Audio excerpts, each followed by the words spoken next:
Welcome to the Global Connection, a Tel Aviv University podcast. Journey with us as we discover how TAU's academic community and friends are engaging with and helping to shape this ever-changing world. Hi, welcome to the Global Connection. I am your host for today, Dr. Anna Sajecki, and I am excited to be joined by Daphna Hacker, who is a full professor in the Women and Gender Studies program at Tel Aviv University, as well as in the Faculty of Law. And in addition to that, she is a sociologist. So from my understanding, since you completed your graduate work in legal studies, your career has really been dedicated to advancing legal approaches and understanding in relation to feminism, gender, and notions of the family. I know you've authored many publications, but one of which is a book called Legalized Families in the Era of Bordered Globalization from Cambridge University Press. And I know in addition to your academic work, you've also done a lot to contribute to society. So that includes being a founding member of CEDAW, a Women Lawyers for Social Justice, as well as you've been a board member of the Israeli Women's Network. And partly why I have you here today is you have a very exciting new position. You've been elected to the UN Committee on the Elimination of Discrimination against Women. Yes, thank you so much for the invitation. I am honored, absolutely honored to have you here. Your accomplishments truly are inspiring, and Thank you. very much looking forward to the conversation. Me too. So I thought I would begin by, looking back on, if we go back to even your graduate work. So with your master's, you were focused on a feminist critique of law in Israel. And I feel like that was sort of the beginnings of this trajectory for your career in terms of working on women's rights, working on family rights. So can you tell me a little bit about what inspired this line of work for you? Yeah, I can. I went to law school because both my parents are lawyers. So it was like the natural thing to do. And I had a hard time because I realized that for me, the law book is just the beginning and it's not an end in itself. And when I have to just read laws and court decisions, I get bored very quickly. So I thought, okay, I'll do a master in education. And this is, in fact, what I tried to do. I got accepted and started to take some courses. But then I got, by chance, I received the brochure from the New Israel Fund on their program in the States for human rights lawyers. And I knew that if I will be a lawyer, it will be in human rights. So I went, I applied, I got accepted, and I did my master in the States in the human rights program at American University College of Law.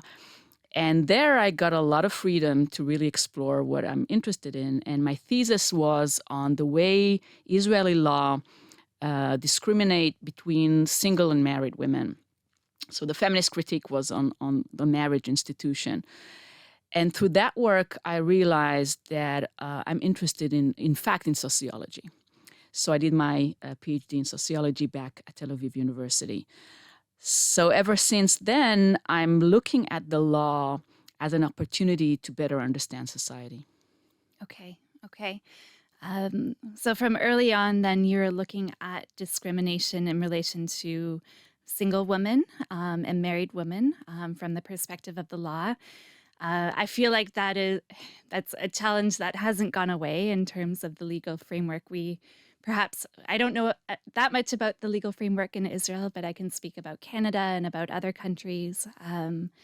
So would you say that is one of the largest challenges from a women's rights perspective when you're looking at the law? What are some of the big challenges you've encountered through your career? I think in Israel, it's less than a challenge than in the sense that most women do get married. It's a very familial and traditional society. But my research found that it's not a simple answer, oh yes, single women are discriminated against compared to married women. Take, for example, our criminal law related to abortion, which is very relevant to the global discussion today. So if you are single in Israel, you get a permission automatically to get an abortion because you are single. If you are a married woman, you are in trouble. Okay. So paradoxically, married women are punished for playing by the rules. So again, or take the army, for example. If you're married, you can be exempt from service. Is that good or bad for women? So the answers are more complex than what what would you expect? But I think we have really huge challenges when it comes to family. First and foremost, family law in Israel, which is unlike any other democratic countries. We are the only country in the world that has dual family law system with civil and religious courts, with civil and religious laws. So in that sense, Israeli women are subordinated to courts in which they cannot perform as judges, which judge them according to very ancient patriarchal laws and norms when it comes, for example, to adultery. And are at the hands of their husbands when it comes to a divorce, which every Jewish woman knows about when she decides or forced to get married religiously. So in Israel, we do not have civil marriage and divorce. It's really hard to believe. Okay. Um, Israel is very unique in the way that you have both a civil and religious legal system. So I can imagine, because you work from a global perspective in a lot of the work that you do, that must give you a really interesting lens into also looking at other countries and understanding other countries. So can you talk a little bit about some of the comparative work that you've done? So I did some comparative work in the book that you have mentioned, but I think that now I'm almost overwhelmed by the comparisons I can do thanks to my work at the UN. So I'll just give you an example. We had in the first session I participated in, we heard Bahrain. And in the last one, we heard Iceland. So Iceland is the first in the world in gender equality. And Bahrain, after the session we had, issued a statement in which they accept our recommendation to abolish the law that says that if a rapist marry his victim, he will not be charged. So you can understand the huge differences around the globe on these issues. Okay. So you began at your role with the UN Committee on the Elimination of Discrimination Against Women in 2023. So it's very new, recent. yeah. So already you've been working on this case with Bahrain, and you've seen that progress. So I might even jump into, because it's so fascinating to me, how many cases have you been looking at already? Each session we examined 8 countries. So I was at 2 sessions, so 16. I was the head of the team on Germany last time, so that was exciting. It's very intense, and you learn a lot. In each session is 3 weeks. We had China, which was amazing, and in a sense challenging, because you have this, again, Iceland, the tiny country of 350,000, and China with its millions and millions, and both countries receive 5 hours of discussion. So there are all these kinds of weird equality procedures within the UN. But I think it is important, because the message is we treat each country the same, and that's a strong message. Okay. So 5 hours of discussion per country, per issue. You are joined by 22 other individuals on the committee. So how do you work together in terms of having this discussion, coming to a point where there are recommendations that are made? Can you walk me through that a bit? Yeah, it's a much longer procedure than the 5 hours, of course. Weeks in advance, we receive the state's responses to the previous committee's questions, which the state receives really a long time ahead. And then we have NGOs' input, which is really important, with shadow reports, raising issues that the state might want us to not know about. And then we all get together in Geneva. And before these intense 5 hours, we meet with NGOs, delegations, to hear more. We raise questions with UN organizations that are on the field and can give preliminary input. And then we meet the delegation. Each country has a team of our committee, so we are focused on several countries each. During the session, we cannot master all 8 discussions. And during this what is called a dialogue, the team that is responsible for the country goes article by article of the convention we are responsible for and ask questions that are based on the empirical knowledge and the concerns that we have heard. Okay. Then we get the answers and we draft the recommendation. We have this internal discussion in the committee on the recommendations, and then they are sent to the country that can fix, factual errors, and then it's published to the public. Okay. And Bahrain, it sounds like an amazing case in which they're taking it very seriously and they are making this change. How often are recommendations taken up by countries? Well, the Bahrain case is really an exception in the sense that it was really very quick and very clear. There is a huge question of the impact of these UN human rights committees, and my committee is one of several. And we know the argument that this is a lot of talking with no really enforcement mechanism. But I think it is important. And just to imagine, for example, I mentioned China, we had Venezuela, which is in a horrible state. And to think that during these 5 hours, the public in these countries can hear committee members criticizing the government in a way that their societies are not allowed to criticize, I think in itself is very empowering and powerful. Going back to Venezuela, there was an interesting question about what should we say about the embargo that the U.S. is leading on Venezuela. Clearly, we do not want to say whether the embargo is justified or not, but we could not ignore the fact that there are no medicines in Venezuela because of the embargo. Do the international community has a responsibility when punishing what some state would consider dictatorship to the most vulnerable in that particular country? So we did mention something about calling the international community to pay attention to the prices paid by women with these kinds of severe sanctions. Okay. So even regardless of the recommendations, then it sounds like the UN is still serving this very, very important role as a space of open democratic discussion that can happen regardless of a country's politics, stance on a particular issue. And so equally as important is having that space for open discussion that the public of a country can hear about. And we have to understand that CEDAW, the convention that my committee is responsible, is signed by almost all the countries of the world, U.S. being one of the exceptions, interestingly. So it's a constant reminder that, as an international community, as a globe, as a world, we are committed to human rights.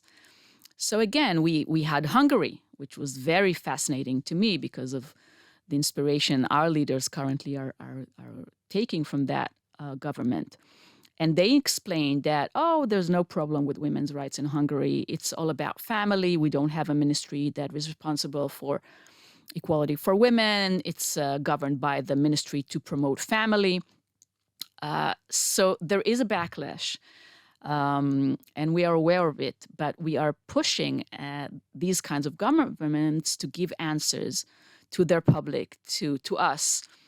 How come all the issues of equality for women are collapsing into this new, back to family values discourse? Mm-hmm.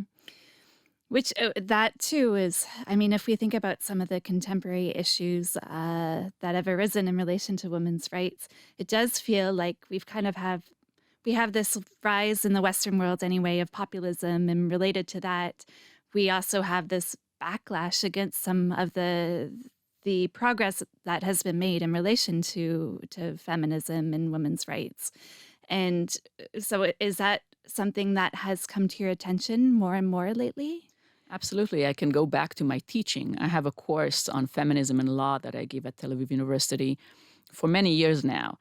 And the process is very interesting. At the beginning, I had to explain what feminism is. 20 years ago, very few students knew what it is.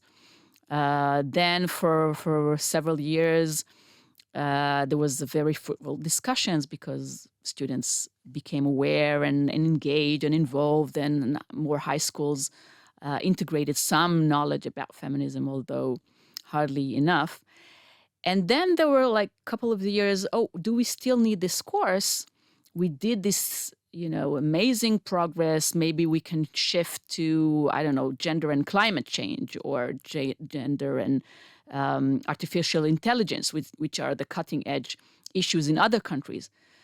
But this year, the students came with eagerness to learn about gender and women's rights, because all of a sudden they realized that nothing should be taken for granted, and that there are very conservative forces within Israeli society that would want less women in the public sphere, that would want more restriction on abortion, that would not imagine having civil family law, and more and more. So the backlash has made us realize that this is an ongoing struggle for women's equality, and it's been achieved with hard labor, and it is currently, unfortunately, at risk. Mm-hmm. I've been thinking a lot about the image of the handmaid that has been used in protests here. And so my background is I'm Canadian, and Margaret Atwood is a Canadian author. And, that was a book originally written in the 1980s. And so for me, it's also partly a little bit incredible that between the 1980s and now, this image has become so prevalent globally and here in Israel. And it's a reminder of how precarious human rights and women's rights can be. Absolutely. So with the UN, this important role of being this protector of human rights globally, for you, what does it mean to be participating in this role right now? First, it means experiencing diversity. The committee is really diverse. It's the first time that I'm in the same room with women from all over the world, bringing their cultural, their understanding, their way of even negotiation is something that we see that the women from Africa have this almost sense of humor within negotiation. I'm learning from women from South America about gender identity, because they were the first to recognize it as a legal right. And we have a representative from China, which is interesting, from Cuba. So really from all over the world. So that's the first thing that I'm experiencing on a very deep understanding, that it's no longer only about ideology, it's about methodology. How do we talk with each other when we do not agree? How do we approach countries that do what we think are horrible things, but still want to engage and mark with them the next step that they are willing to take? So it's a lot of diplomacy, which is new to me. And I have to learn the language, the manners, the conversation. I'm used to a very Israeli, just an anecdote. In my family, at least, we come to dinner, we eat, we go. In Geneva, if you don't see for 3 hours over dinner and conversation is the main thing, then you're rude and you didn't take the opportunity to really learn from each other. So even on that very, level. But I'm in a learning process. There's a lot to learn, and after each of these 3 weeks, I'm completely exhausted. So learning about international law, which in my book I refer to, but it was never part of my expertise. I study Israel, I study Israeli law, and now I have to understand international law more deeply. So a lot of reading, a lot of research, understanding myself as another link in an institution that has a long tradition, a very developed jurisprudence. I'm not going to invent the wheel. I'm going to learn about the wheels that were already invented and developed and slowly see what it is that I can add. Okay. And do you have personal ambitions for the work that you hope to accomplish during your time here with the UN? Already, I'm taking upon myself to draft things because, in addition to reviewing countries, we can have general recommendation, we can have statements. So I'm involved now in drafting a statement on the upcoming International Girls' Day. So what it is that we want to tell the world in relation to minors, and what it is that girls and adolescents are facing now. It's very exciting to have all of a sudden this voice that can reach millions all over the world. Okay. And with this voice reaching millions all over the world, what would you like to see put in place? And it could be legal, it could be otherwise. What are some of the most important mechanisms that can help with equal rights for women around the world? I think we have to understand that law is a limited tool. It's crucial, but it's not enough. So the more I know about the law, the more I'm convinced that education is the key. And we have to start with human rights education and feminist education from the very early,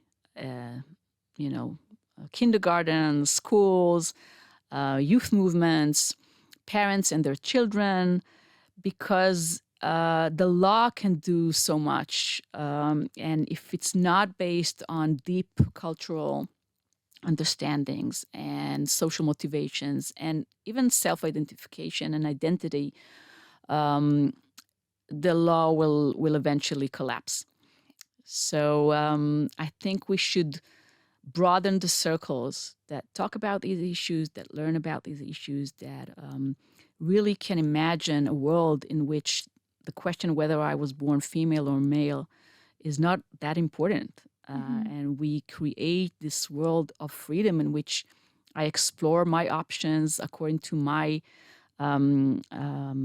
wishes, my talent, my surroundings, and it's not about sex. Mm-hmm. In Canada recently, I think there was a cabinet minister who ended up resigning. There's a conversation happening in New Brunswick, which is one of the provinces, around whether parents should be informed in schools if their child decides to choose a gender which is different from what they were assigned, essentially, or a sex that they were assigned at birth. And so that has been a controversy there recently in terms of how to approach that. And this does very much seem like a really, really important. There are so many questions in regards to law in relation to gender. So are you working on trans rights as well too right now? So in my committee, we include trans women in the definition of women, and we are concerned about their rights and protection.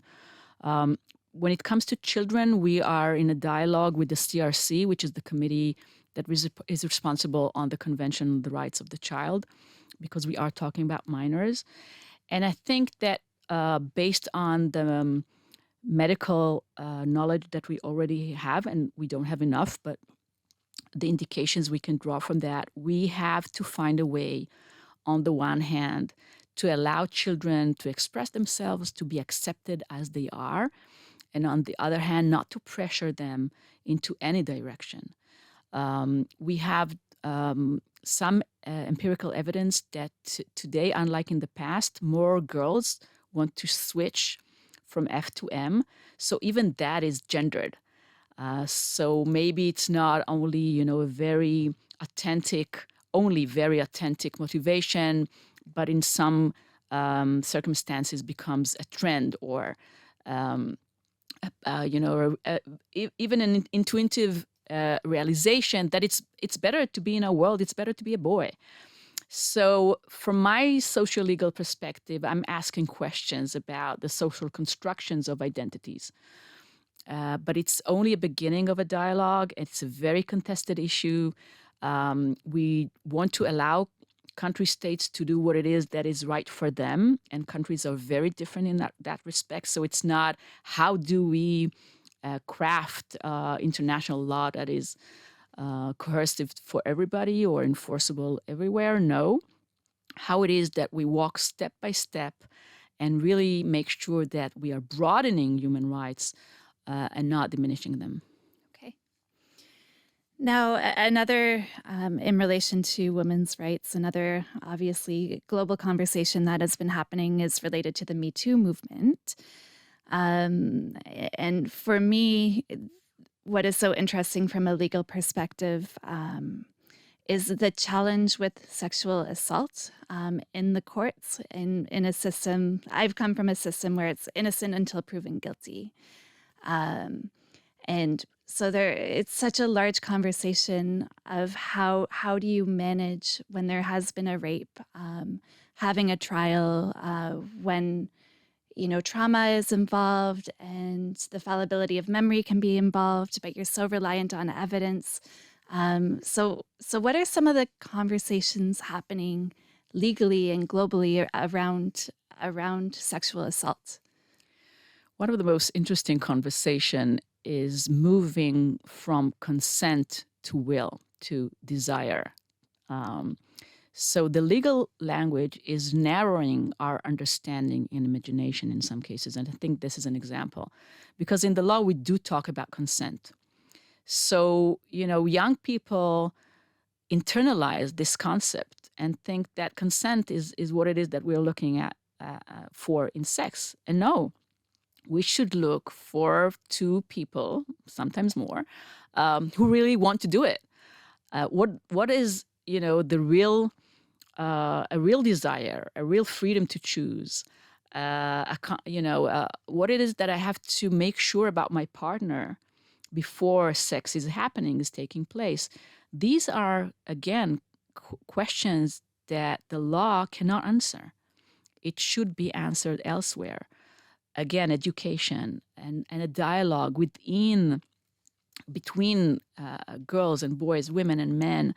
I think we do not talk. I mean, on the one hand, sex is all over and it is all that we talk about. But what we are arguing within the feminist movement is that we do not conduct the real brave and needed conversations. And one of them is, how do I make sure that that the whole scenario is really wanted, is really desired by all those that are involved. Okay. And so for you are part of the committee until 2026, correct? Mm-hmm. And if I might be elected again, it's a very exciting process. The Ministry of Foreign Affairs has to campaign for the members that are that want to be elected. So in that sense, you are sent by your country. But once the campaign is on, the whole world is electing you. So I was chosen by 115 countries. Okay. It was such an experience. Okay. And then once you are elected, you no longer represent your country. I'm not a representative of Israel. But it's, we are called independent experts, and this is what we are trying to be. So again, I don't know if I would want to run again, and if the ministry will, if the ministry will choose me again, which was such a huge privilege, and if chosen by the ministry, whether I will be elected. So there are a lot of ifs, but many committee members in all UN committees want to run for more than one period, because it takes you so long to really understand what's going on. And they keep joking, you become a mature member only when your period is over. Right. So no 2-term limit or anything like that. You can keep. In Europe, there is a new regulation that they allow their members to be chosen only for 2 periods. Again, not all members respect that, and not all countries respect that. I think that it's wise, but many of them are there for years. Okay. So do you have mentors then from the committee, people who have done it a few times and they're showing you the ropes a little bit? Absolutely. I know how mentoring is important, and now I'm pushing for a more formal mentoring. But when I arrived, there was no such thing. So I adopted one. I know from my academic work that you should adopt one. And I did. The member from the Netherlands, she's wonderful. And I allow myself to ask her whatever it is that I might be ashamed to ask in the broader forum. And she's a great inspiration. Well, it's wonderful work that you're doing.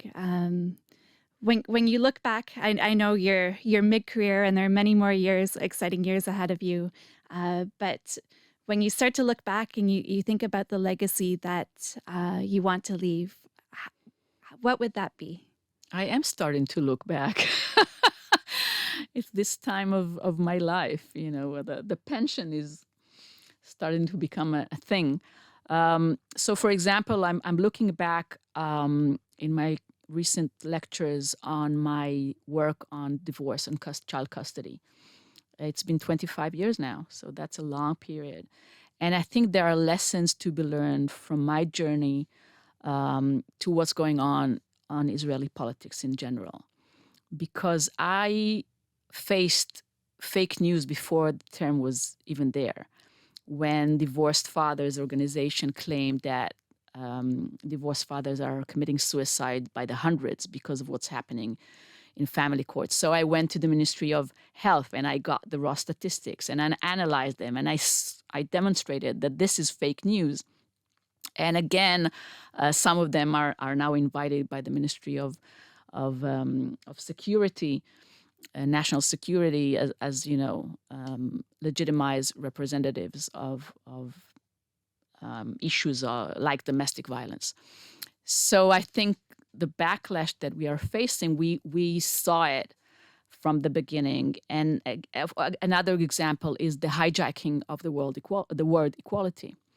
So that's another mechanism that is becoming more, taking a word from the liberal language and just switching it and manipulating it.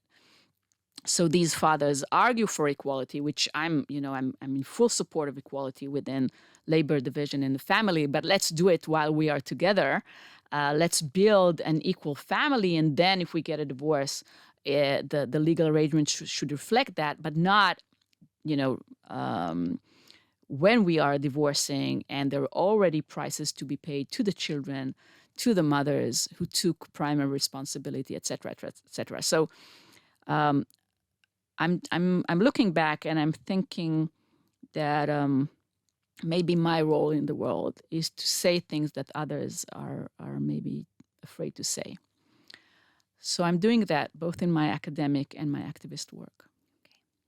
Professor Hacker, I have to thank you very, very much for joining me today. Thank you. Thank you. It was a pleasure.